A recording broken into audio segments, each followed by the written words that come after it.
Good morning, Intuitive Intensive. Today is our second ever Catalyst Chat for the Emergency Competency Summit. There are a number of people who may or may not be able to join us. I'm going to launch into current circumstances. We have some text. Maybe I can read it. I think I can.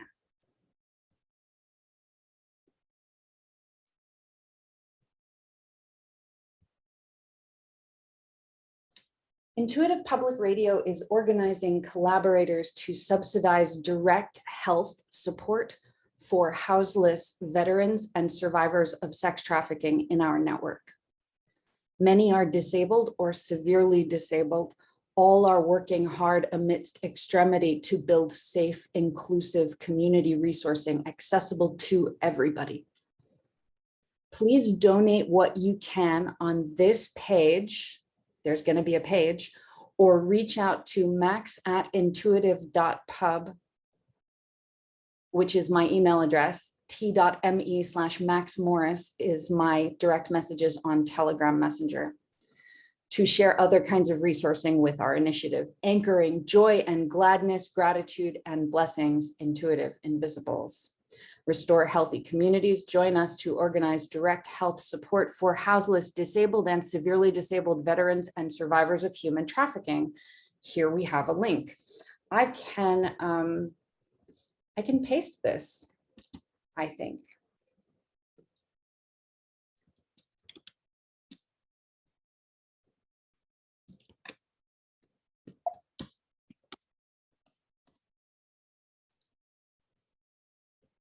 I have executed this task successfully. So those are some words that we made this morning. It's this morning. And gosh, a lot of very intense things have been happening. It's very clear that the more of us who are collaborating together, the more amazing strengths we discover. And when we put our minds and our hearts together, the solutions that emerge are very, very powerful and can immediately relieve suffering and problematic circumstances that many people have been conditioned to see as hopeless.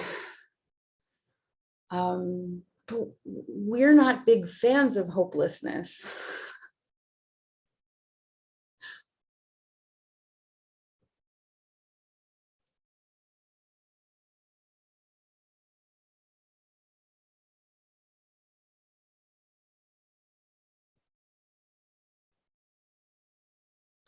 I just remembered that I planned to give my video neurons a break, and it's actually somewhat new for me to be broadcasting audio only on Zoom.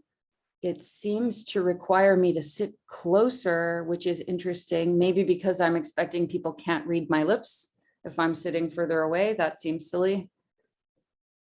That seems silly. There are so many access challenges that we're navigating. That is one tiny little thread.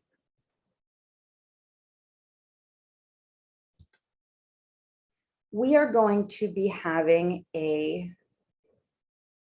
intuitive public webinar. I believe it is number 5, numero 5. And the subject of today's webinar is global philanthropy in ignorance of wicked problem solving.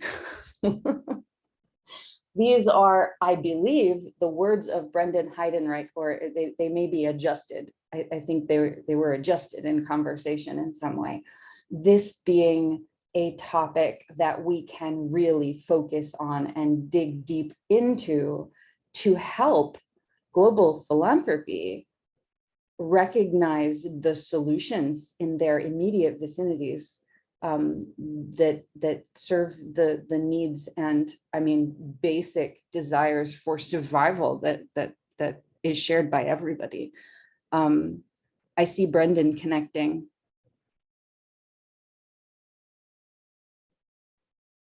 I'm going to pull up the page on Okay. Eventbrite.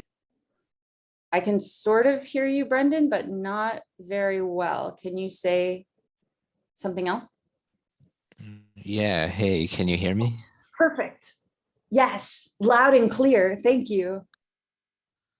Okay, good. I'm going to pull up this page. You didn't, I mean, I made sort of a general introduction. Do you want to introduce for yourself topics that are most relevant to you right now? I mentioned the webinar later today. I should also mention the time while I'm at it.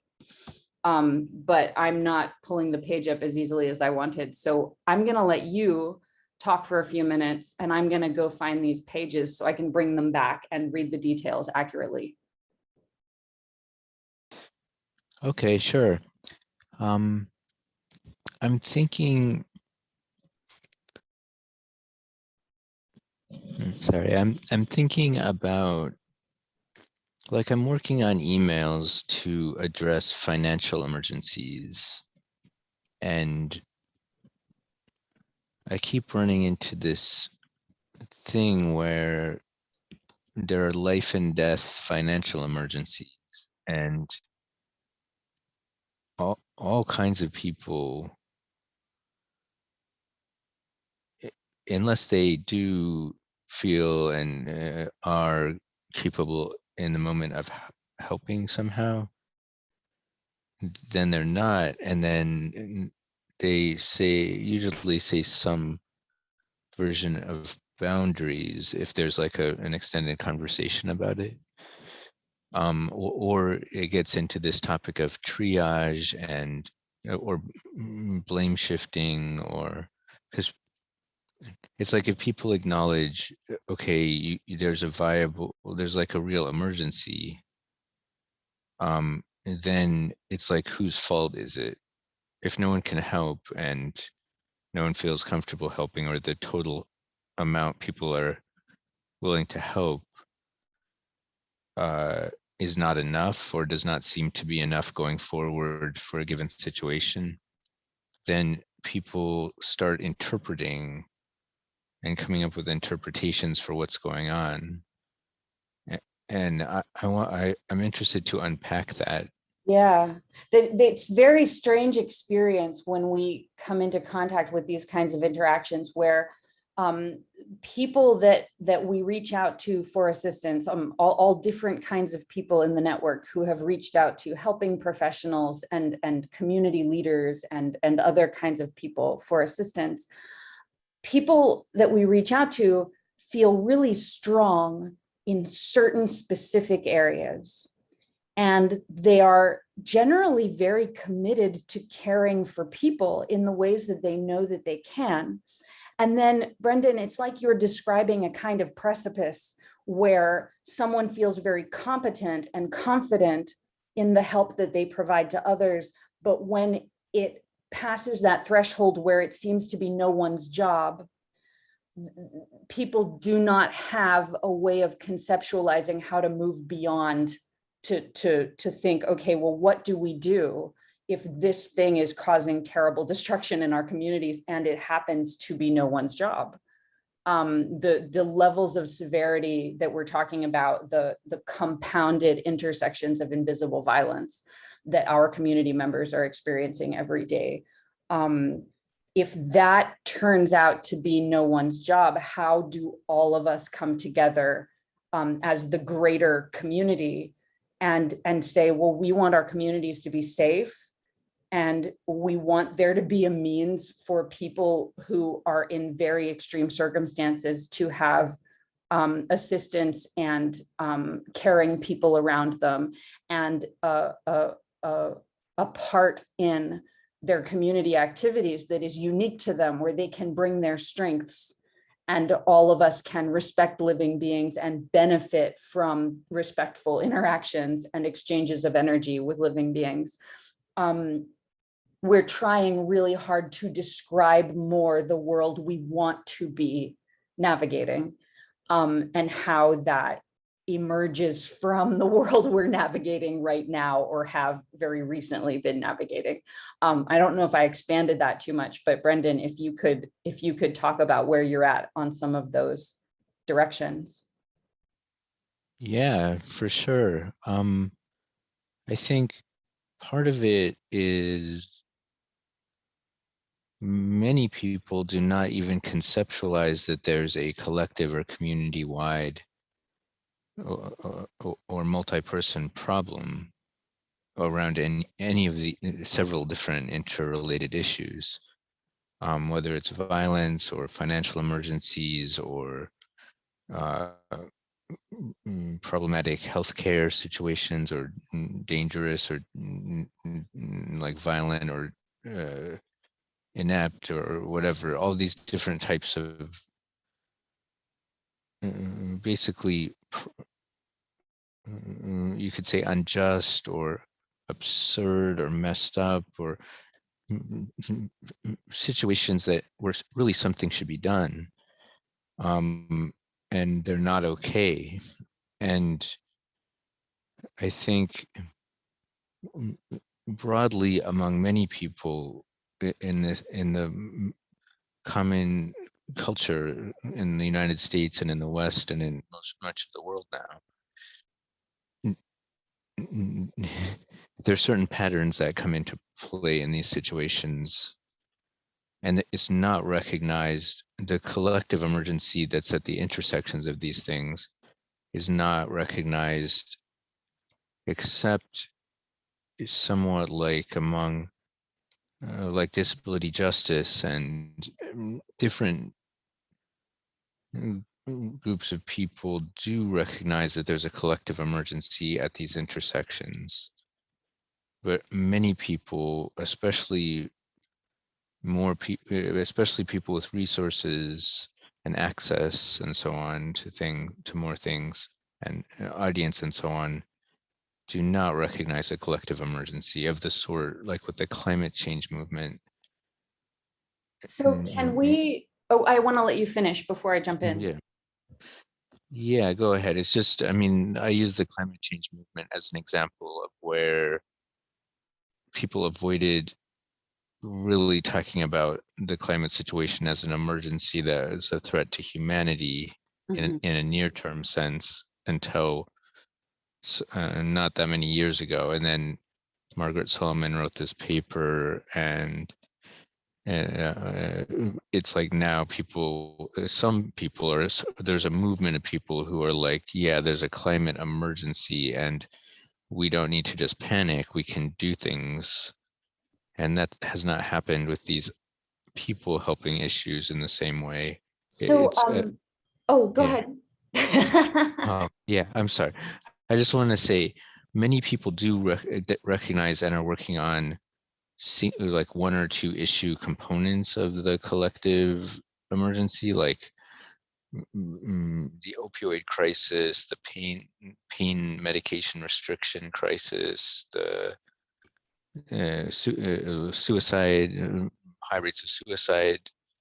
Like there's all these different single issue worlds where people are working on it, but all like so many of these different single issues intersect in all these different ways, and bringing them together is overwhelming to many people.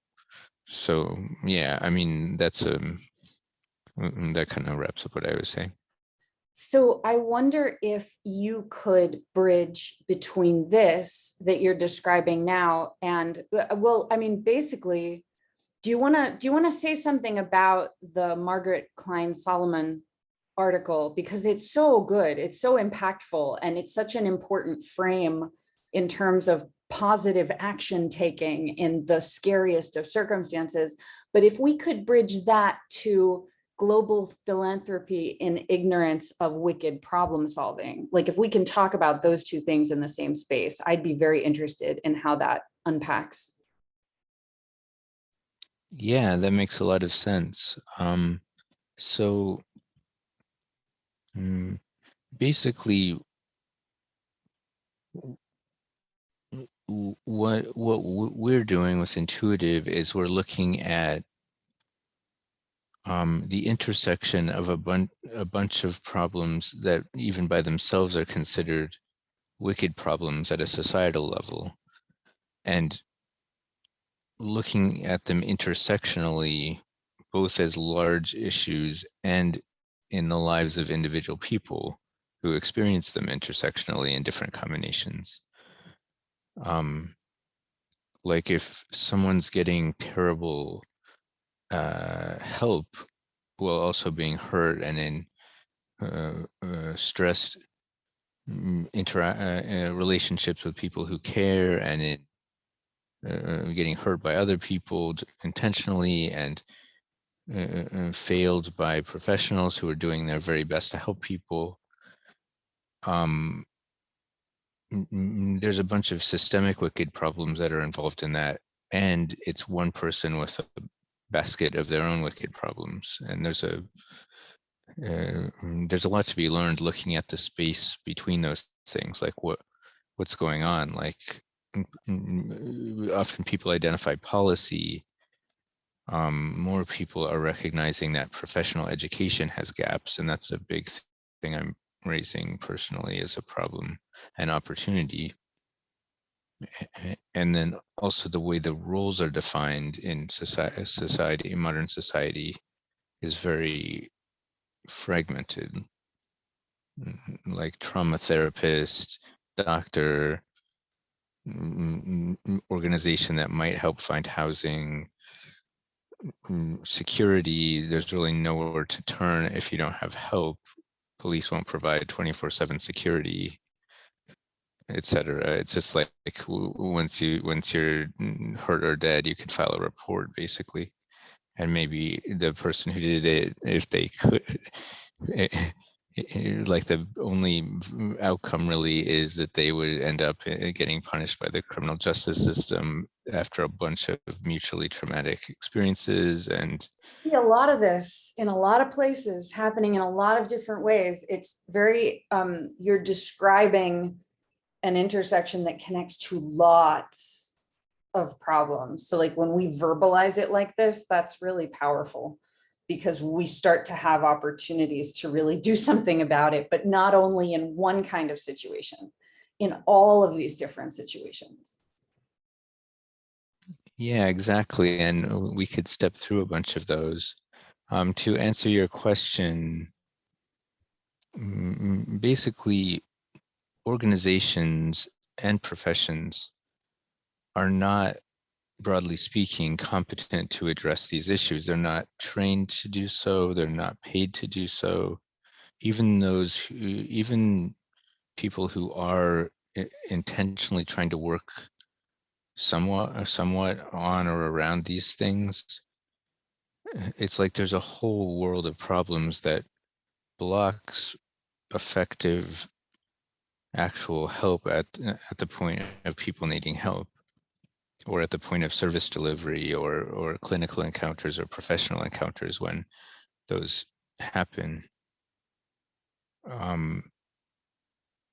So, I mean, that's a kind of general statement, but there's a paper specifically about this, an academic article that is about colliding systems of philanthropy and wicked problems. And the article gets into this exact issue of where, for example, poor women all around the world in cities, in rural locations and semi-rural locations, who have wicked problems in their lives, like poverty or getting hurt or healthcare needs, uh,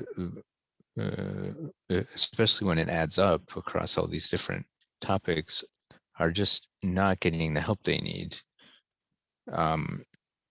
And no one is actually dedicated to listening to them, understanding their situation, and working with them to address the problems in concert with looking at family or social network or community, which may be involved in all of this, and there often are, it's not just one person's problems, it's like a bunch of other people in the same location or all around the world are experiencing parallel fractal problems, as Corey says. I'm not sure where that term comes from, but so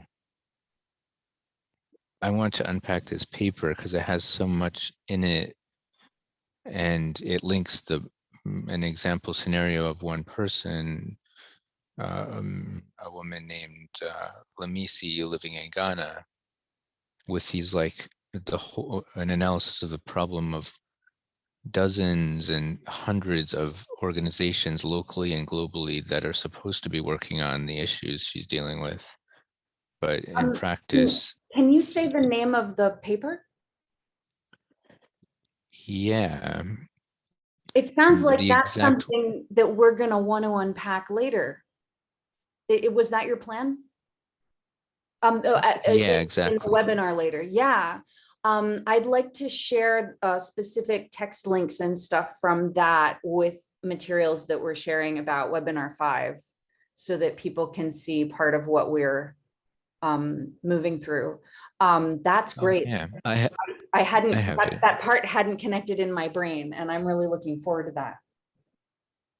Yeah, it's called, the paper is called Collective Impact, Dialogue at the Interface of the Colliding Systems of Philanthropy. In the World Review of Entrepreneurship, Management, and Sustainable Development, 2020, Robert Yasin and colleagues. Can you paste it into chat with the URL also? Yeah. And we'll keep it with the webinar materials when it goes up on public links so that people can have the text also. Since it's 10:22 Eastern, it's about 7 or 8 minutes before we wrap up for this morning. I'm really excited about this, and I particularly like having the, like, it's interesting, it just fell into place, this opportunity to preview some of the important intersections we're discussing later in webinar 5. And like, then we get this nice break. Well, actually, I think I have interviews and I have other things that I have to do, so it's not actually a break, but it's a break on this topic, and then we come back to it later. And that's really, that's been our vibration in Intuitive Social Conference and a number of other spaces. So like, I'm feeling the resonance of that and appreciating it a lot. Can you, well, no, wait, let me see. I'll see if I can paste the title here.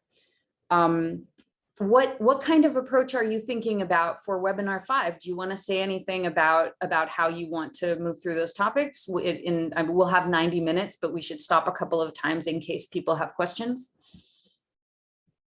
Yeah, I think so. This article is maybe can be the centerpiece of it. There are a few other articles or in the basically concepts that are described in articles that I think fit in this well. One is anticipation dialogues, which is a sort of broader version of what's called open dialogue. And it's basically just like this article has the word dialogue in the title. It's like actually dialogue among people in a family or social network, facilitated usually by trained mental health professionals who are significantly questioning the biomedical model and focusing on dialogue as a solution. And I think that it overlaps with this. It's like what's needed is dialogue, like the first paper says, and that's one way to do it. And it's also applicable to addressing crisis of all kinds, like people involved actually talking to each other with facilitators helping talk about it. And that's also a way to address the larger questions. Another thought is what this article suggests as the the solution. Or, I mean, there should never be just one solution, but basically they're saying that for these types of wicked systemic problems, the most viable approach that has been developed is called collective impact. And it generally involves bringing together people from different organizations on a sort of dedicated team, and they get to know each other over time and develop shared language. And they also describe some limits of even that approach. Basically, it's excluding the people in the situations. So anticipation dialogues could be a way to bring these different things together. And this is also what have been trying to figure out how to bring together some people from different organizations or so-called epistemic communities, like different audiences or people with certain practice areas, together in dialogue with people in these situations, like we're facilitating already. And this is a way to address the problems as well as develop knowledge that is relevant for other, and practices relevant for other situations. It also sounds like Global Philanthropy in Ignorance of Wicked Problem Solving is a series that evolves into a slightly different statement where global philanthropy can no longer be said to be in ignorance of wicked problem solving. I'm not quite sure what that final statement is, but we're certainly evolving it. And it seems like there is plenty of content for multiple webinars to be on the schedule on that topic. Yeah, exactly. There are a number of angles to unpack, and I can think of a few other journal articles that are also relevant, like the one that addresses how often local consultants, like in given countries that global philanthropy is working, are not taken seriously. And it's like the higher up people from other countries come in and impose their solution on things rather than listening to the people on the ground who are experts in the situations. And although what this article does not address is that usually what's happening locally is the local experts who know more about what's going on are also not listening to the most marginalized people in their communities. Yeah.